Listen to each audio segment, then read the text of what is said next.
사랑하는 성도 여러분, 날씨가 매우 무덥습니다. 무더운 일기 가운데서도 늘 건강에 유의하시고, 오늘 하나님의 성전에 예배하러 오신 성도 여러분, 또 여러 가지 몸이 아파서 집에서 온라인으로 예배하는 성도 여러분, 반갑습니다.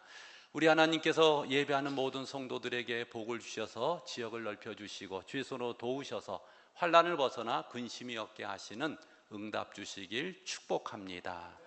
여러분, 우리나라 이 8.15 강복 79주년을 우리가 앞에 두고 강복절 감사주일로 우리 하나님 앞에 예배를 드립니다. 특별히 올해 강복절 특집으로 어느 한 신문사에서 우리 사할린 동포에 대한 내용들을 다루게 되었습니다. 그래서 잠깐 소개해드리면, 우리나라에 2013년에 영주 귀국한 사할린 동포 김영길 씨, 올해 80이 되셨는데, 이분에 대한 이야기입니다. 그의 아버지는 1916년에 태어나셨는데 20살에 친구 집에 저녁에 갔다가 집에 돌아오는 길에 군인들이 그 사람을 이렇게 트럭에 태워가지고 징용해서 사할린까지 간 것입니다. 사할린이 어디냐면 여기입니다. 자, 앞에 한번 보여줘 보세요. 예, 우리나라 있죠? 블라디보스토크 있죠? 그 위에 불국해 된 것이 사할린인데, 러시아 동쪽 또 일본의 오크치 해라는 이 북동쪽에 있는 곳이고, 면적은 78만 제곱킬로미터, 그러니까 우리나라 남한 면적의 4분의 3 정도 되는데, 문제는 이 지역이 아주 동토의 땅이라는 것입니다. 1년 중에 6개월이 겨울이고요. 겨울의 평균 기온이 영하 24도라는 것입니다. 이런 곳에 이제 자원을 개발한다고 1939년부터 43년까지 이 징용되어서 끌려간 사람들이 보니까 16,000명이 그렇게 끌려갔다는 것입니다.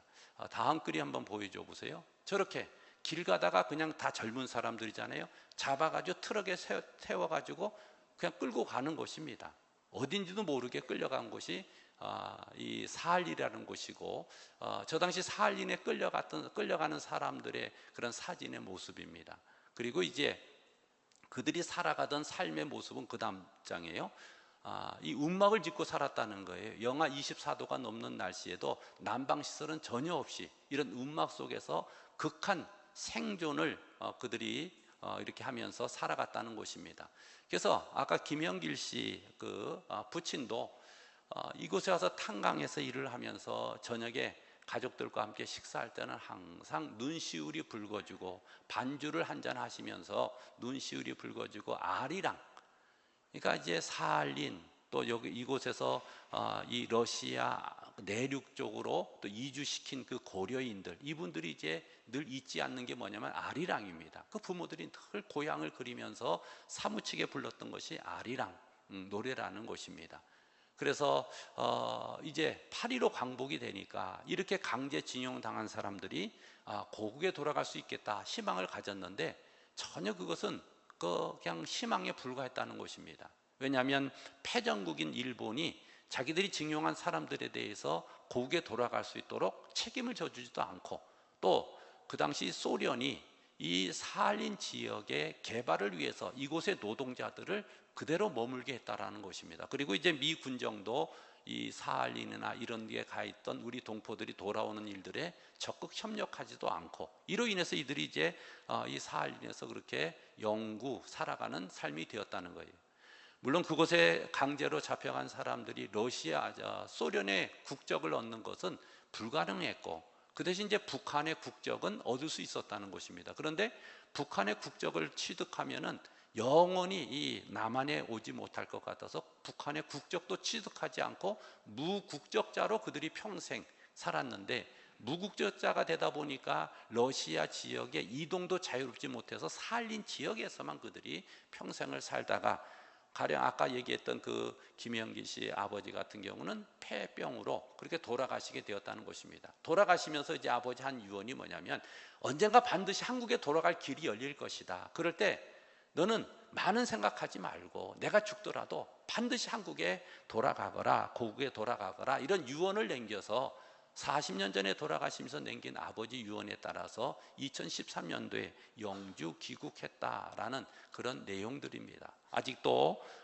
이렇게 이 산림 지역에 또 흩어진 고려인들 해서 이 4만 명 이상이 그런 고국을 그리면서 살아가는 그런 지경이 되었습니다. 여러분, 우리나라가 일제 강점기에 36년 동안 당한 그 수탈과 또 압박과 고통은 이루 말할 수 없는 것입니다. 전쟁의 피해자로 또 강제징용으로 이렇게 또 정신대로 이렇게 끌려간 많은 우리의 젊은이들이 그 아픔들을 안고 지금도 살아가고 있습니다. 특별히 하나님께서 도우시지 아니하셨다면 일제 36년 그 막바지에 보십시오. 우리가 그 일본이 우리 대한민국을 다 이렇게 일본화 시키려고 문화혁명이라고 그래서 이름도 바꾸고, 그 다음에 그 학교에서 일본 말을 국민학교에서 가르치고 완전히 일본화 시키는 그런 지경에서 이 전쟁의 패전을 통해서 하나님께서 우리에게 기적 같은 해방을 허락하여 주셨습니다. 그것이 1945년 8월 15일. 그래서 이제 8월 15일 날 광복절을 정하고 이 하나님께서 우리에게 자유와 해방을 주신 것을 감사하면서 이곳에 우리 자유 대한민국을 세우고, 또 이제 우리가 허리가 나뉘어진 저 공산당 북한 땅에 또 이 공산당이 그렇게 집권하는 그런 지경이 되었습니다. 우리가 이런 역사의 아픔을 안고서 광복절 감사주의를 지내며 우리는 마음껏 이렇게 하나님 앞에 예배하고 또 찬양하고 이런 예배자로 살아갈 수 있지만, 그러지 못하는 저 북녘 땅에 우리의 그런 지하 교인들, 또 이런 사할인이나 또 러시아 내륙으로 옮겨졌던 고려인들이나 우리 많은 동포들이 아픔을 갖고, 역사의 아픔을 갖고 살고 있다는 것을 기억하면서 늘 우리가 오늘의 삶에 감사하고 하나님이 이 나라 이 민족에게 주신 온 세계를 향한 복음의 사명들을 잘 감당할 수 있는 그런 은혜가 우리 성도들에게 있으시길 바랍니다. 그래서 오늘만 바라보면서 참 살기 힘들고 어렵고 뭐 경제도 어렵고 날씨도 어렵고 이런 것들을 우리가 논할 것이 아니라 이 나라 이 민족의 그런 흘러온 역사 속에서 참 참혹한 고통을 당했던 우리의 그런 이 어른들이 계시다, 선배들이 계시다라는 것을 기억하고, 또 믿음을 지키기 위해서 애쓴 많은 우리 선진들이 있다는 것을 기억하면서 오늘의 예배 가운데 우리 하나님이 살아계시고 우리 하나님 역사하심을 날마다 증거하고 높여드리고, 주의 영광을 온 땅에, 그리고 우리가 기도함으로 온 세상에 주의 평화가 임하도록 기도하시는 우리 성도들이 되시길 축복합니다. 우리 하나님께서는 우리를 구원하시려고 독생자 예수 그리스도를 십자가에 내어 주시기까지 우리를 사랑하여 주셨습니다. 그래서 우리 하나님의 사랑을 요한복음 3장 16절에 하나님이 세상을 이처럼 사랑하사 독생자를 주셨으니 이는 저를 믿는 자마다 멸망치 않고 영생을 얻게 하려 하심이라. 멸망이 아니라 우리에게 영생의 구원을 주시려고 독생자 예수 그리스도를 우리에게 허락하여 주시고, 우리가 주 예수를 구주로 영접하는 자마다 옛사람은 죽고 새 사람이 되어서 우리가 주 안에서 살아갈 수 있게 하여 주셨습니다. 그래서 누구든지 그리스도 안에 있으면 새로운 피조물이라. 이전 것은 지나갔으니 보라 새 것이 되었도다. 이제 새 것이 되어서 살아가는 성도들의 삶의 모습은 어떠해야 되느냐라는 것을 이 에베소 교인들을 향해서 주시는 말씀을 통해서 오늘 우리가 볼 수가 있는 것입니다. 그 중에 제일 먼저 1번으로 말씀해 주신 것이 뭐냐면, 세상을 살면서 사람들이 삶이 가짜가 많다는 거예요. 가식적이고 또 거짓말을 하고 가짜 인생을 사는 사람들이 너무나 많습니다. 사실 혼자 스스로를 돌아보고 자기 자신을 이렇게 냉철하게 바라볼 때 우리 자신이 얼마나 연약하고 불쌍하고 우리 자신이 얼마나 고독한 인생인지 모릅니다. 그럼에도 불구하고 우리 사람들은 세상적으로 그럴싸하게 포장을 하고 세상의 지위와 물질을 가지고 자신이 다른 사람보다 훨씬 나은 사람으로 착각을 하고 살아간다는 것입니다. 이런 이 가식적이고 제약된 세상을 살아가는 성도들의 변화된 삶의 제1번이 뭐냐면, 너희 속에서 거짓을 다 버리라는 것입니다. 사랑하는 성도 여러분, 내 삶에 정직하지 못한 것, 하나님 앞에 바로 서지 못한 것, 거짓된 것, 이런 모든 것들을 버리고 우리가 참되게 이웃을 섬기며 사랑하며 살 수 있는 그런 은혜가 있으시길 바랍니다. 오늘 우리가 읽었던 본문의 25절에 이렇게 말씀해 주십니다. 25절 말씀 한번 같이 읽겠습니다.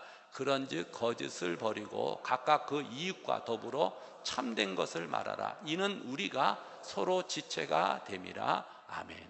거짓을 버리는 우리 성도들이 되시길 바랍니다. 하나님 앞에서 우리가 진실하고 참되게 살아가고, 우리의 가족들, 여러분 늘 같이 호흡하면서 온 가족, 남편과 아내와 부모와 자식 간에 온 가족이 참으로 서로가 의지하고 믿고 사랑할 수 있는 참된 그런 거짓이 없는 삶들, 숨김이 없는 삶들, 이렇게 가짜가 아닌 진실한 삶들, 그런 삶들을 살아갈 때 그 가정이 건강하게 서갈 수 있고, 교회 공동체와 사회가 건강하게 서갈 수 있다는 것입니다.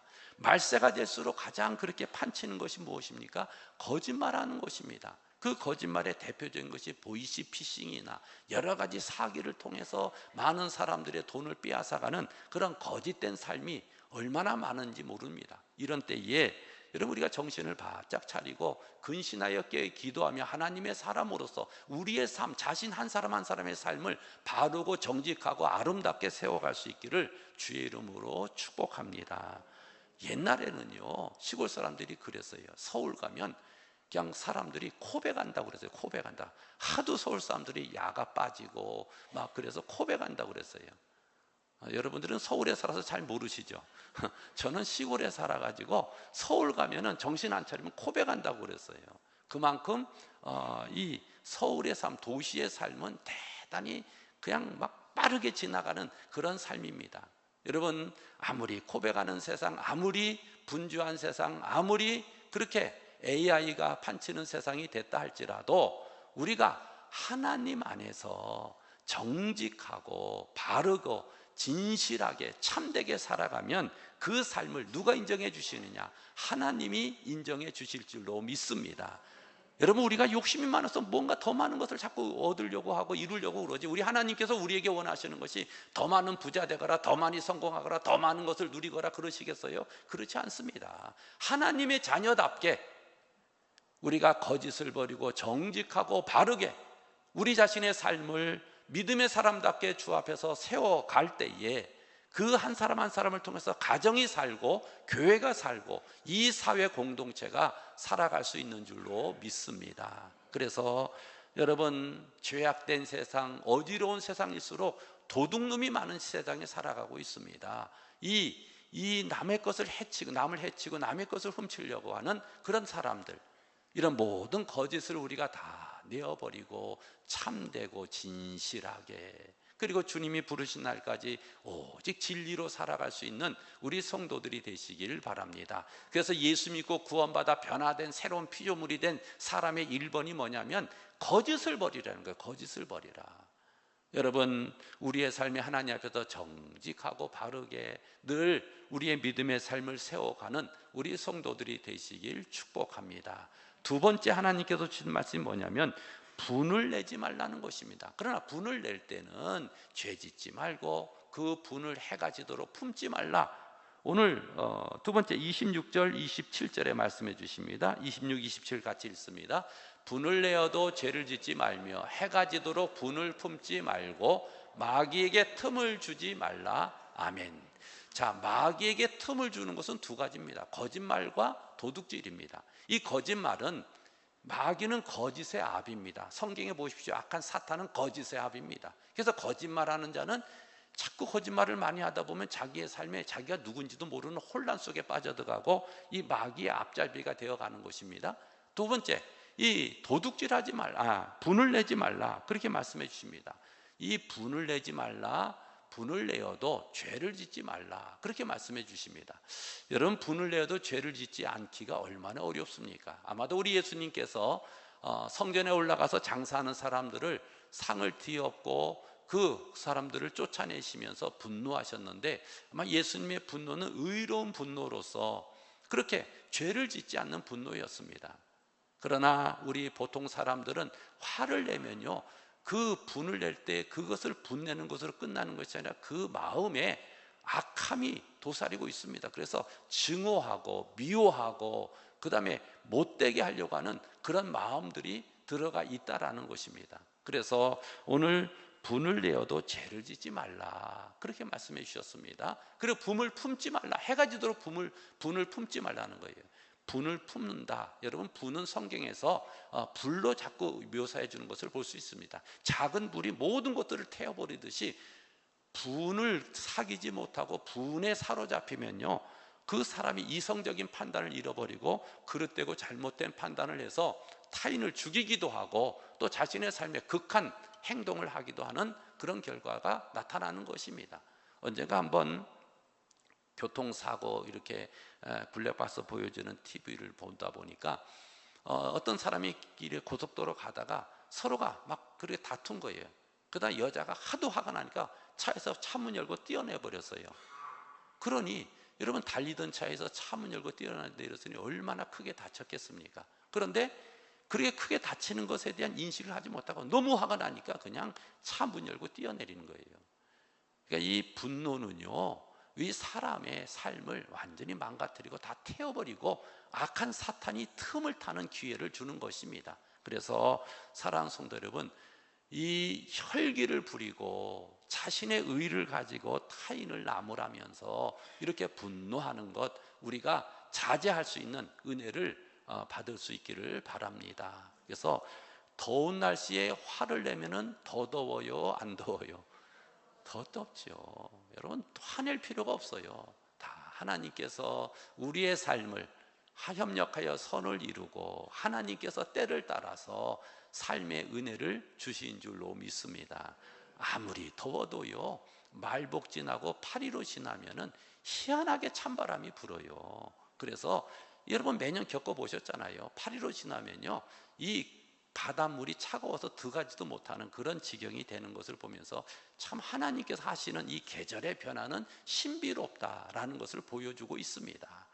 조금 더 한 발 물러서서 화낼 일이 있어도 되도록이면 이해하려고 그러고 다투려고 하지 말고, 우리가 분을 내지 않도록, 분을 낸다면은 죄를 짓지 않도록, 그 마음에 악함과 미움과 살인의 마음들을 갖지 않도록 그리하라, 하나님께서 그렇게 말씀해 주셨습니다.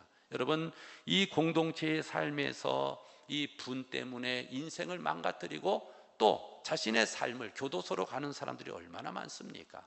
우리 성도들은 하나님 신 하늘의 평화로서 우리의 온 심령을 다스리는 그런 은혜가 있으시길 바랍니다. 세 번째는 도둑질하지 말라. 28절 말씀 같이 읽습니다.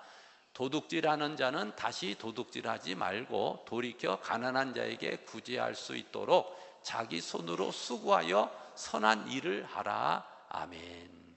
도둑질하는 자, 왜 하나님의 교회 에베소 교인들에게 보내는 편지에 이 말씀을 썼을까요? 그 당시에 이 도둑들이 많았다라는 것입니다. 그리고 이 당시는 로마가 다스리는 에베소 지역의 시대인데 종들이 많잖아요. 종들은 내가 주인한테 고생하고 애썼으니까 주인의 것을 그냥 훔쳐가도 별 죄책감을 느끼지 않는 그런 이상한 풍토들이, 도둑이 성행하는 풍토들이 많은 그런 시대였다라는 것입니다. 요즘도요, 우리나라는 그나마 이렇게 쓰리한다고 그러죠. 차에서나 지하철에서 남의 것을 이렇게 훔쳐가는 것, 이런 것들이 많이 우리나라는 범죄가 줄어들었는데, 아직도 이 올림픽 하는 파리나 유럽에 가면요, 제일 조심할 게 뭐냐면 도둑놈을 조심해야 되는 거예요. 그냥 밥 먹다가 우리는 휴대폰을 이렇게 놓고도 왔다 갔다 하기도 하고 그러잖아요. 이 외국에서 휴대폰 놓고 밥 먹고 잠깐 자리 비우면 금방 없어져요. 그러니까 얼마나 그냥 도둑 천지라고 할 만큼 도둑놈들이 많아요.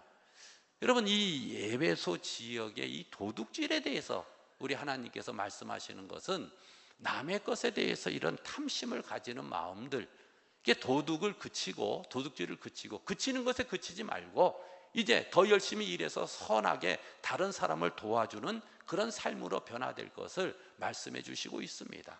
남을 해하게 하고 남을 못되게 하고 이런 도둑질이야말로 여러분 우리의 삶에 그 욕심에서 근거한 것입니다. 욕심이 얼마나 많으면 여러분 자기 것으로 만족하지 못하고 남의 것을 가지고 자기 배를 채우려고 하는 이 도둑질, 이것이야말로 우리의 삶에 제거해 버려야 될 신앙의 모습이다라는 것을 말씀해 주시고 있습니다. 어느 사막에 한 노인이 살고 있는데 그 노인이 살고 있는 그 앞마당에는 우물물이 있어가지고 사막에 그가 오두막을 짓고 살지만은 그 주변에 오아시스 그런 큰 야자나무도 있고 참 그렇게 편하게 살고 있었습니다. 지나가는 사람들이 이 오아시스에 와서 물을 마시며 쉬면서 그렇게 가는 모습을 볼 때 참 인생의 보람이 있었습니다. 그러던 중에 이제 너무 고마우니까 지나가는 사람들이 물을 마시고 어르신 고맙습니다 하면서 동전을 한 입 두 입 준 거예요. 이건 파는 물이 아니라고 그래도 고마워서 주는 그것 때문에 이 동전을 그냥 이렇게 짜게 모으다 보니까 어느 정도 많이 모였는데 뭐 별로 필요한 것 없이 살았던 이 노인이 돈에 대한 욕심이 생기게 되었습니다. 그래서 이 돈을 한 개짝 모아가지고 내가 여기에 멋있는 집을 지어야겠다 이런 생각을 가진 거예요. 그러고 나서는 그 물들을 누구든지 사 먹도록 유료화 시켜버렸습니다. 그래서 오는 사람들이 다 그 물을 사 먹어야 되니까 그 물을 사 먹으면서 이 사람들이 내가 돈 준 물이니까 막 허들에게 허투루 물들을 많이 쓰는 낭비하는 일들이 발생하게 되었습니다. 그러다 보니까 이제 물들이 이 수온이 이제 점점 말라가서 물이 적어지게 되었고요. 노인은 생각하기에 사람들이 돈 받고 물을 사서 허투루 쓰는 것 때문에 이렇게 하는 것을 생각지 못하고 그는 이 주변에 있는 나무가 이 야자수 나무가 물을 많이 먹는다 생각해서 야자수 나무를 다 베어버렸습니다. 그리고 나니까 햇볕이 그냥 내리쬐다 보니까 그 우물물이 완전히 말랐고 그 노인은 그곳에서 망하고 말았다는 거예요. 여러분, 이 욕심이 죄를 낳고 죄가 잉태한 즉 사망을 낳는다는 말씀을 기억하면서 도둑질하지 말라. 하나님 제가 평생에 하나님의 백성으로 살면서 도둑질하지 않았습니다. 열심히 일해서 선을 베풀고 살았습니다. 이런 고백을 주 앞에 드릴 수 있는 그런 은혜가 있으시길 바랍니다. 이렇게 하나님께서 우리에게 세 가지 말씀을 더하여 주시면서 우리가 은혜를 끼치는 삶을 살 것을 권면해 주십니다. 오늘 요절 말씀 29절 말씀입니다. 29절 같이 읽습니다.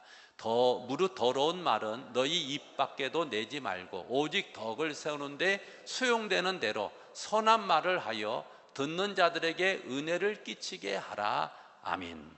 자, 여러분, 우리 주변에 꼭 같은 말을 하는데도 기분 나쁘게 말을 하는 사람이 있고 같은 말을 하는데도 마음에 거슬리지 않게 잘 알아듣게 은혜롭게 말을 하는 사람이 있어요. 여러분 주변은 그렇지 않습니까? 똑같은 말을 하는데도 기분 나쁘게 하면서 그냥 그 말을 듣기 싫게 만드는 사람이 있는가 하면 그것도 희한한 재주예요. 그 남의 말을 그렇게 기분 나쁘게 만드는 것, 그것도 희한한 재주예요. 그건 보통 사람 못합니다. 근데 그 사람은 말만 하면은 다른 사람이 시험이 들고 마음에 못이 박히고 상처를 받고 이 칼질을 당하는 그런 아픔을 당하는 사람이 있습니다. 하나님께서 오늘 그렇게 말하셨어요. 더러운 말은 너희 입 밖에 내지도 말라. 그리고 선한 말을 해서 듣는 사람이 은혜를 받도록 은혜를 끼치는 말을 하라. 사랑하는 성도 여러분, 우리의 모든 삶에 은혜를 끼치는 말의 그런 모습이 우리 성도들에게 있으시길 바랍니다. 말에 실수가 없으면 우리가 온전한 신앙인이 될 수가 있습니다. 그래서 참 고맙습니다, 감사합니다, 덕분에 살고 있습니다, 다 내가 잘못했습니다, 이런 고백을 가지고 듣는 사람이 자신을 스스로 돌아볼 수 있도록 은혜를 끼치는 말을 해야지 날카롭게 지적하고 자기도 잘못한 것이 많으면서 당신이 다 그래서 이런 문제가 생기고 당신 때문에 나라가 이 꼴이고 당신 때문에 이렇다라고 그렇게 얘기한다면 그건 누가 책임지겠어요?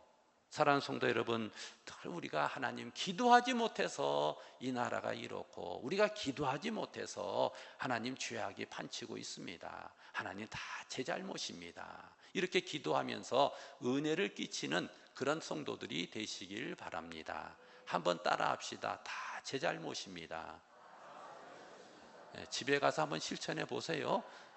우리 자식이나 남편이나 아내나 부모님이 섭섭해 한다면 다 제 잘못입니다. 이렇게 고백할 때에 얼마나 은혜가 돼요. 그렇잖아요?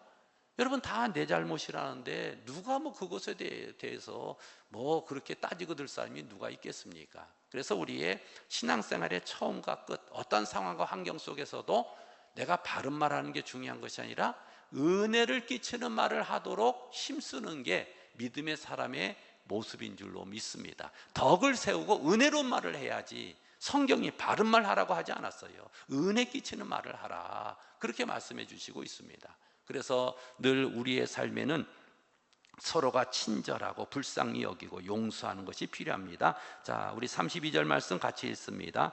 서로 친절하게 하며 불쌍히 여기며 서로 용서하기를 하나님이 그리스도 안에서 너희를 용서하신과 같이 하라. 아멘. 여러분들 인생을 살면서 친절한 사람이 되시길 바랍니다. 나이가 들어서 이렇다, 그건 자기 변호예요. 나는 경상도 사람이어서, 나는 전라도 사람이어서, 나는 충청도 사람이어서. 저는 충청도 사람인데도 되게 빨라요. 여러분이 보시기에 느릴지 몰라도 저 자신은 되게 빨라요. 어쨌든 자기 지역을 탓하지 말고 여러분, 우리가 친절한 사람이 되는 게 필요해요. 저는요, 우리 부모님에게 잘하는, 친절을 베푸는 우리 성도들 보면 너무너무 고마워요. 우리 부모님께 잘 친절하게 대하고 부모님의 그 은혜들을 기억하며 사는 자녀들의 모습을 볼 때 정말 부럽고 또 부럽고 그런 모습을 갖게 되는 것입니다.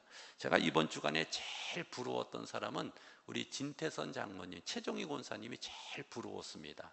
왜냐하면 우리 진태선 장모님, 최종희 권사님 그 자녀 아들이 셋이 있거든요. 다 이렇게 직장 생활에 바쁘고 또 이제 승호 집사가 이제 우리 교회 나오긴 하는데, 아무튼 자녀 셋이서 온 가족이, 그리고 평일에 그렇게 부모님 모시고 강원도에 휴가를 다녀왔다, 이런 얘기를 제가 들으면서 정말 부럽구나. 여러분은 부럽지 않습니까?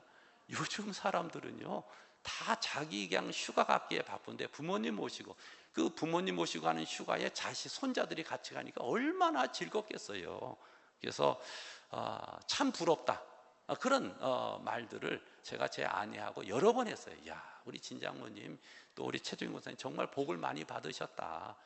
여러분, 자식들이 한 마음이 묶어서 우리 부모님 모시고 여름 휴가 가자, 그래가지고 며칠 동안 그렇게 뭐 국내든 해외든 가는 경우가 드물잖아요.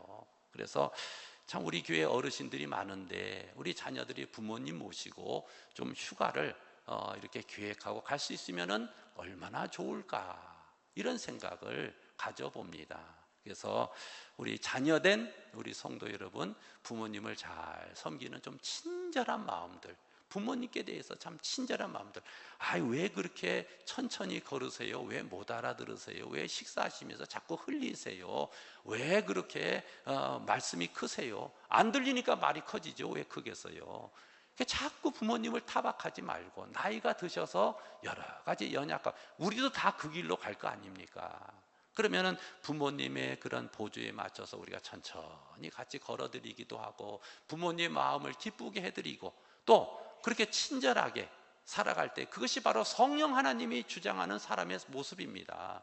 여러분, 세상을 닮아서 우리가 거짓되게 살고 맨날 화내고 살고 도둑질하고 살면 성령님을 근심하게 한다고 말씀해 주셨어요. 그러나 우리가 친절하게 삽니다. 덕을 끼치는 말을 합니다. 남을 불쌍히 여깁니다. 그리고 주가 우리를 용서했듯이 용서하며 삽니다. 그럴 때에 그 삶의 하늘의 평화와 기쁨이 넘칠 줄로 믿습니다.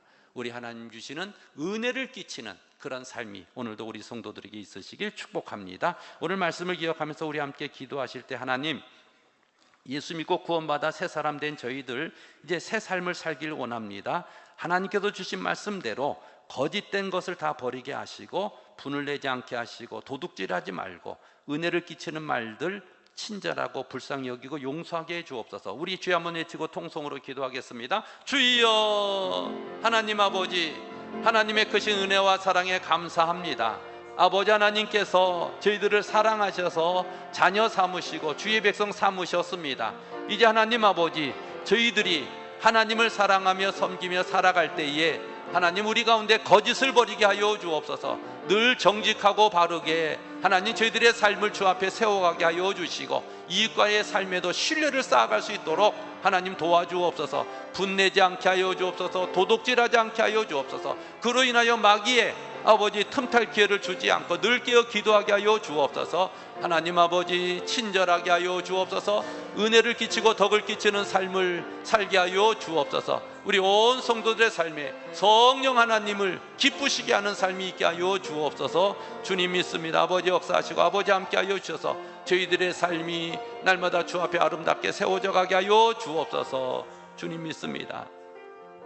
사랑에 풍성하신 하나님 아버지, 저희들을 하나님의 자녀 삼으시고 주의 보혈의 피로 죄와 허물을 대속해 주시니 감사합니다. 이제 하나님, 우리의 옛사람은 십자가에 못 박고 새 사람 새로운 피조물이 되어서 하나님의 사람으로 거룩한 삶을 살아갈 수 있도록 도와주옵소서. 거짓을 버리게 하시고 분내지 않게 하시고 도둑질하지 않게 하여 주시고 은혜를 끼치는 말을 하며 친절하며 용서하며 살게 하여 주옵소서. 이런 은혜가 하나님 아버지 교회 공동체를 세우고 가정을 세우고 이 나라의 민족을 하나님 앞에 바로 세워가는 역동력이 될 수 있도록 도와주옵소서. 예수님 이름으로 기도 올리옵나이다. 아멘.